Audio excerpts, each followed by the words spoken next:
Hi, I'm Drayton Boylstone with Executive Coaching University. I'm here with my infamous daughter, Taylor, who's the world slayer and artistic diva of the family. And I want to talk a little bit about Taylor's Task because that's such a big part of our flagship course, the Certified Mastermind Executive Coaching Program.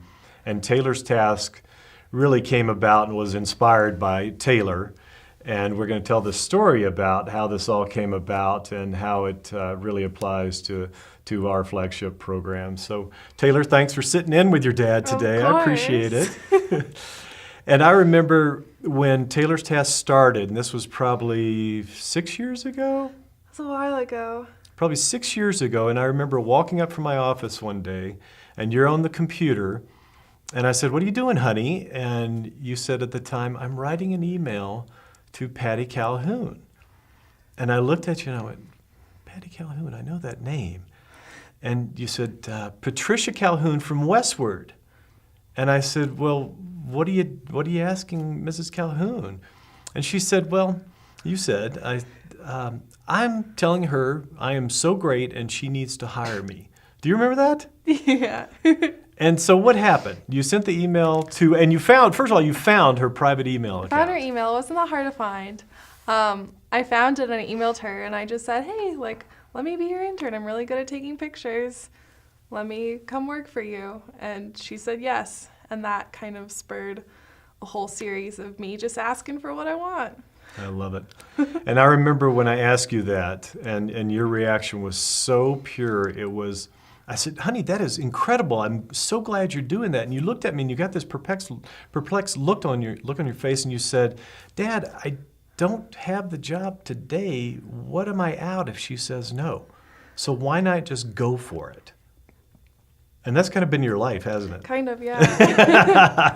And that's one of the things we talk about in class when we work with people is that, especially as we get older, we don't have that gumption, that chutzpah that the young people do, and we tend to get very conservative and less than courageous at times. So when we work with people, we talk about having them do 1, 2, 3 things over that next week that pushes them. So reach out to that person that you've never spoken to, that you've seen in the news. So we've had people reach out to presidents, prime ministers, rock stars, people in Hollywood, and get responses from people. It has been absolutely remarkable, but it really starts with having that thought that you don't have anything to lose. You don't have that internship today. And a follow-on to this, if memory serves, not only did you get the job as an intern, she paid you as an intern, and that first week when you got your own page with your photographs, you had more hits on their website than anybody else. Wasn't it in excess of 20,000 hits? Something like that, yeah. Like 25,000 hits on the Westward blog. So within weeks, you went from no internship, no job, to getting the job, getting paid, and being very high profile in the city of Denver at that point, right? Well, I don't know if I was high profile, but doing modest. something. Yeah. So reaching out and asking for things that you want. Yeah. Right? Yeah. So as you see this, think about this as an example and Taylor's Task to find inspiration to go and do what you want to do, think bigger, and build these muscles. We talk to people about, don't just do this once. So every single week, do something that pushes you, makes you scared.